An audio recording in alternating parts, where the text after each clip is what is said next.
None of that individual work is corrupt, but maintaining that system and trying to leverage it for personal gain should be considered, from our perspective, at least unethical.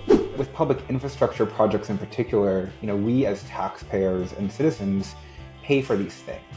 And we should care even more that the outcomes here are delivering value for money. Hi, and welcome to The Missing Middle. I'm Kara Stern. And I'm Mike Moffat. And today we're joined by Eric Lombardi of Neighbours Toronto, and he's here to talk about Canada's soft corruption problem.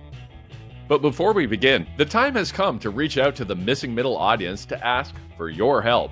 If you listen to the Costs of Having a Child in Canada episode, you know that my co-host Kara is having a baby, and we have to start the process of replacing her for the duration of her mat leave.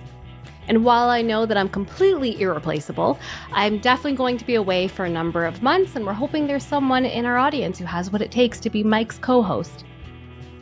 Now, we'll be releasing more details soon about what the role entails, but what we need is a freelancer, and yes, millennials, we pay in dollars, not exposure, to be my co-host. You need to be passionate, articulate, and knowledgeable about the issues impacting young middle-class residents who are becoming increasingly rare in our cities. You also have to be curious and interested in how the world works, and brave enough to tell Mike when he's wrong, even though he's a fancy economist who calls himself Dr. Moffat. So if that sounds like you, or someone you know, please tell them to send us a resume with a 1-minute video of why they think they'd be good for this role to missingmiddlepodcast@gmail.com.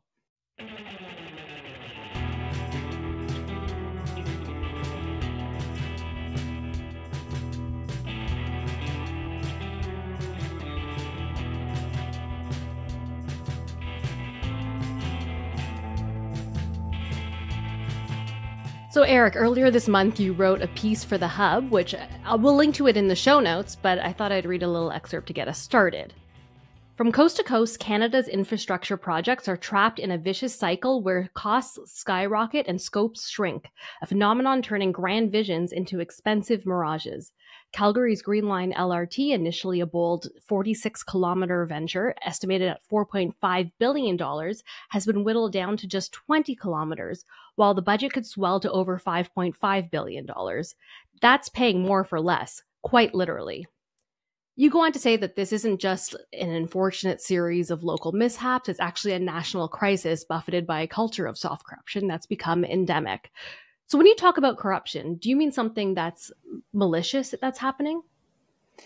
I think the term soft corruption is meant to be distinct from corruption from a legal sense, because nothing technically illegal is happening here. But I do think that we've allowed our processes, particularly when it comes to infrastructure, to become convoluted and heavy with third parties and others who do scrape value and cost out of these projects without really delivering the value for the money that we're getting. And we're seeing this sort of across the board. And it doesn't just apply to public infrastructure projects, but really almost any project that's trying to build in the physical world. So we see this in housing, we see this in industries like mining and oil and gas. But with public infrastructure projects in particular, we as taxpayers and citizens pay for these things. And we should care even more that the outcomes here are delivering value for money, because when infrastructure costs as much as it is today, we're going to get a whole lot less of it for the money that we have to spend. That's a fundamental thing we should all care about. When it comes to those kind of big public infrastructure projects, one of the ones that stick out in my mind as something that seems like horrifically expensive for what we're getting is the Ontario line, which we know is expected to cost at least right now, the estimates are around $30 billion. Who knows where it'll end up being? Where do you see that kind of soft corruption happening in a project like that? So I think that the soft corruption happens in a couple of ways. I think, first of all, we don't have a ton of transparency into the procurement processes that the government is doing it. We kind of find out about it afterwards. But I think, there's other forms of soft corruption that pollute these processes for infrastructure. Another major one is called piggybacking.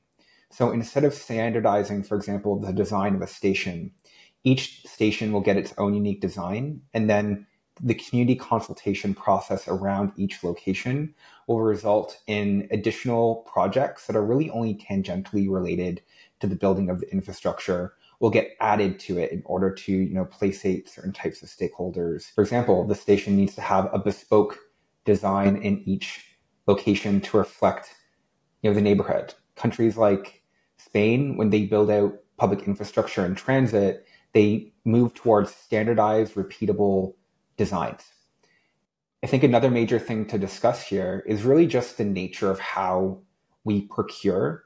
Because we don't have long-term capital funding to do projects on an ongoing basis, what we're doing is outsourcing a lot of project risk to third parties while not being accountable for the risk the processes themselves introduce. And so you inherently need to pay a premium for those things. Now, is any of this stuff illegal? No. But because we allow it to be status quo, there is a question of ethics and how the leaders, particularly within the public sector, and how these things get provisioned that we need to care about and make sure is accountable to us as taxpayers. Thank you for highlighting a really important issue here, because we absolutely know that infrastructure projects have gotten more expensive and more difficult over the last 40 to 50 years. I think where you're going to get pushback from a lot of people is that term corruption. Because I look at it from the outside and I go, well, isn't it just that over time, societies and Canadian societies have come to care about more issues?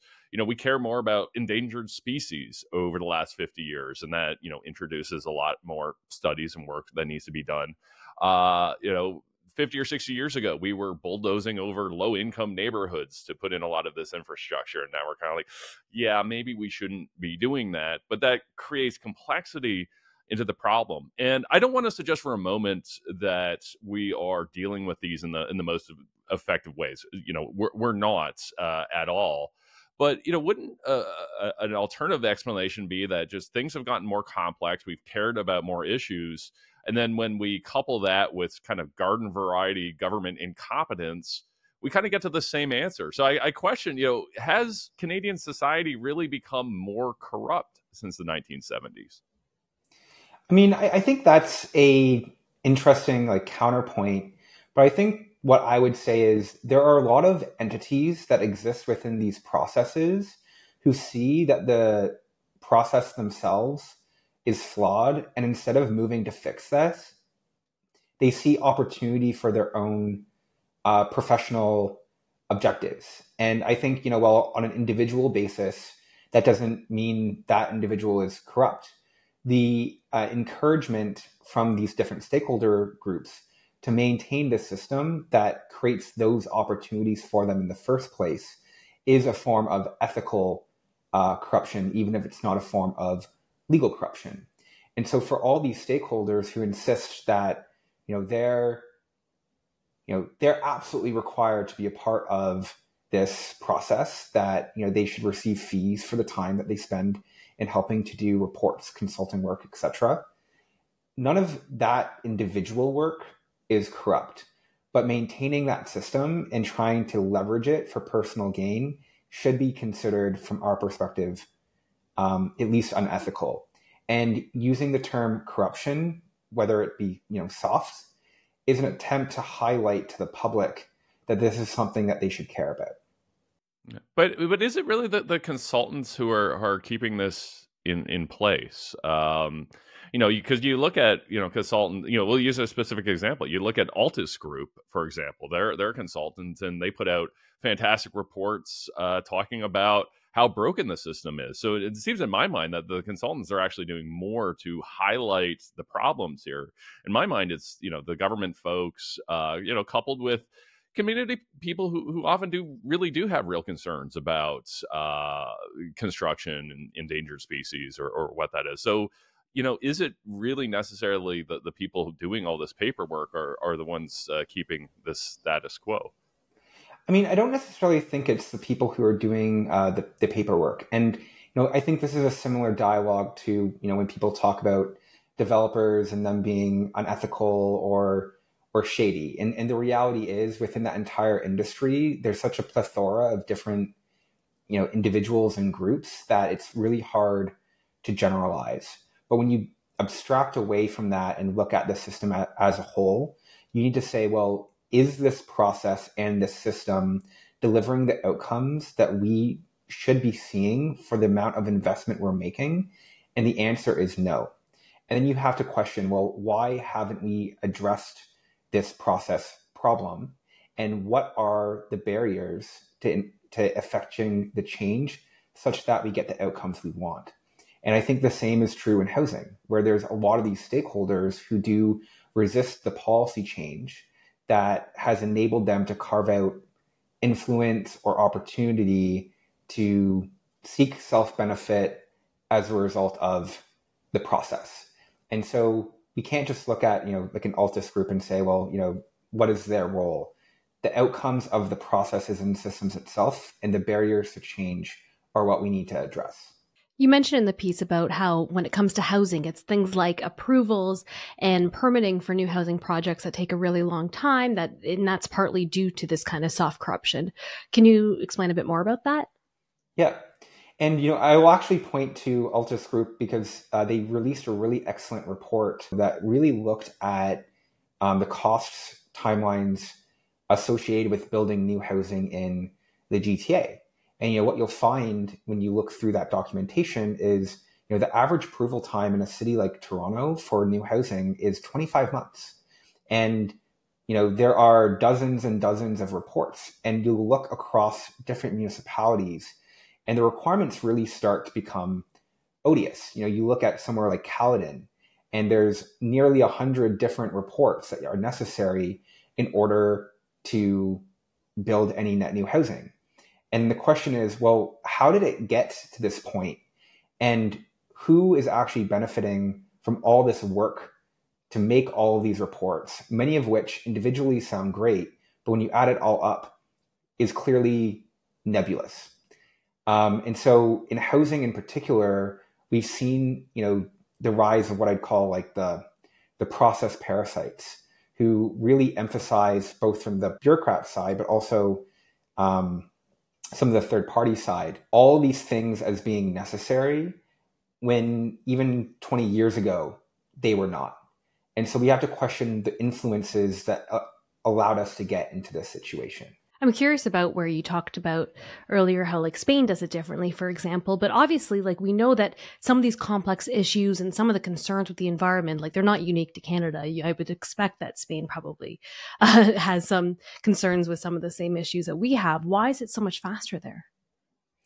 I mean, I think Spain and France are really good examples of countries because we know that they have strong environmental and labor standards. Some would argue that they're actually stronger than we see in the GTA. And cities like Madrid and Paris actually have a higher GDP per capita and productivity level than Toronto.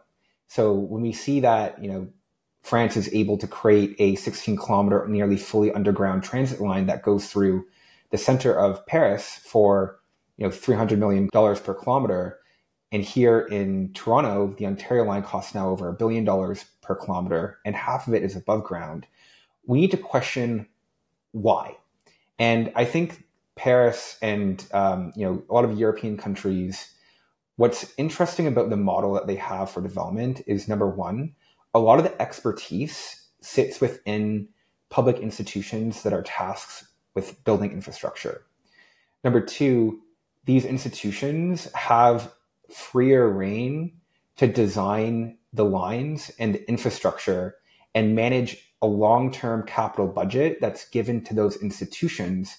Thus, they can manage their risk over many projects and don't outsource that risk to third parties.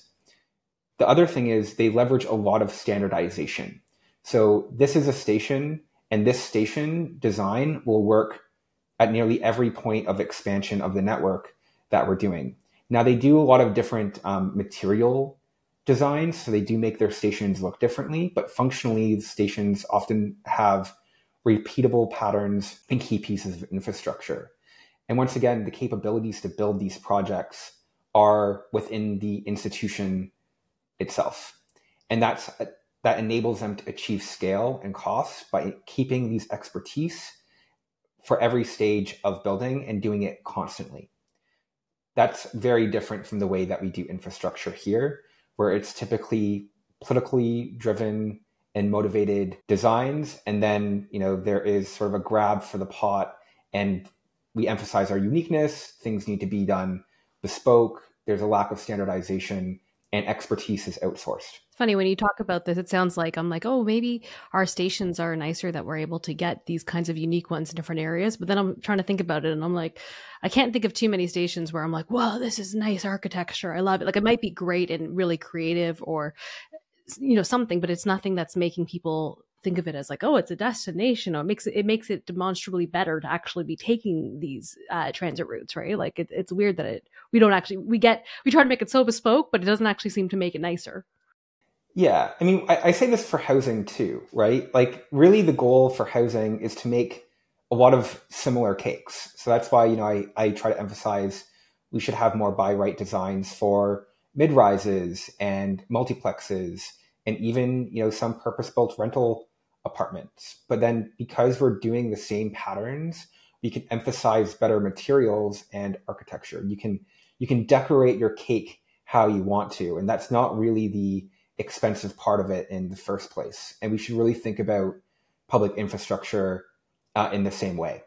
Yeah, so you've called for, I'm going to quote you here, rigorous independent audits accessible to all as a solution. Sounds good. My concern here is that just introduces another layer of bureaucracy that would delay projects further. Because in my mind, that's how we got into the mess in the first place. Like you mentioned the calendar example of 100 reports. Well, why do we have 100? Well, every time, for the last 50 years, every time something goes wrong or every time somebody doesn't like something, the solution is always add a new process, add a new step, add a new panel. And we add more and more layers. And now the system is starting to collapse under its own weight. So in my mind, shouldn't the solution actually be doing less and fewer things, kind of scaling this back and say, okay, do we actually need all of these hoops rather than introducing even more things into the process? I've called for also a public inquiry into how we manage procurement in general at all levels of government. I mean, ArriveCan was illuminating for us all, where a 2-person company got a contract for over $50 million from the government. Like, how does that happen? So number one is I don't have all the solutions in our procurement, but we need to understand what the current state is and how we get to a future state that is ultimately more accountable for outcomes to the taxpayer. And so that would include a simplification and standardization of processes. But then on the second piece, major projects that cost into the billions of dollars should already have transparent accounting and audible project management. Like this isn't, 4 guys building a house. This is billions of dollars. The reason for that is that when that type of data is also available and accessible to third parties, research, etc., we'll have a lot better ability to actually understand really deeply what some of these problems are and the opportunities to solve some of the cost problems. The lack of transparency that we have is actually depriving us of the information to have a proper debate about some of the solutions. Because the ArriveCan example, I think, is a really good one, and I'm glad you highlighted it. But my concern on that ArriveCan thing is, I know the government's instinct here is going to be, okay, we can't let that ever happen again, and I think that's absolutely the right instinct. But the solution to that is going to be like, we need to put in more controls, and I think the challenge is once you do that, is you actually perversely end up with more ArriveCan type scenarios, because the more hoops you put into this process, it narrows down the number of companies who can actually, navigate that web and are able to get these contracts in the first place. So, again, does that concern you at all, that kind of highlighting these issues actually might paradoxically make them worse? I mean, I think somewhere between having more rigorous standards and awarding multi-million-dollar contracts to 2 guys in a basement, I think there is opportunity for more reasonable outcomes. But here's the other thing that I think that we just need to have a conversation about. We need to have stronger state institutions that are capable of delivering value internally, where we have expertise. I mean, I think it's odd that we really don't have any department in Canada associated with digitization in government. And so they rely on a lot of third parties that charge the government a lot of work. And we still have digital access to services that feel like they haven't evolved since 2005. So, I think one of the questions is, well, why don't we have technology resources in the government that could scale an application like this in the first place? So that begets another question about our overall state capacity. And that really affects almost everything that we do right now. So sort of to sum up, we've talked about the big infrastructure projects running over time, way over budget. We've talked about the burdensome permits that make building difficult and expensive. And your article talks, goes into more depth about the kind of issues you brought up there about ArriveCan, but you have some other examples. I know you said you don't have all the solutions here, but where do we start and who can actually start solving this? I think one of the ways that we start is we need to understand what services are we regularly procuring from third parties and the private sector. I think there's a lot of those things that are recurring expenses ultimately for the government. And the right thing to do would be to operationalize those things and bring in the expertise in-house. I actually personally work as a consultant, so I'm not trying to hate on my own industry. But third-party consulting firms, the employees often make 50 to 60% of what you charge, even on a billable perspective. So there is opportunity if we as a society are willing to pay public servants more, because we still know it'll save us money on the third-party costs. But we want to have that expertise in-house. So I think the first thing we need to do is understand holistically what services are we routinely procuring from the private sector, and is there an opportunity to in-house and in-skill those capabilities? I think that's step number one.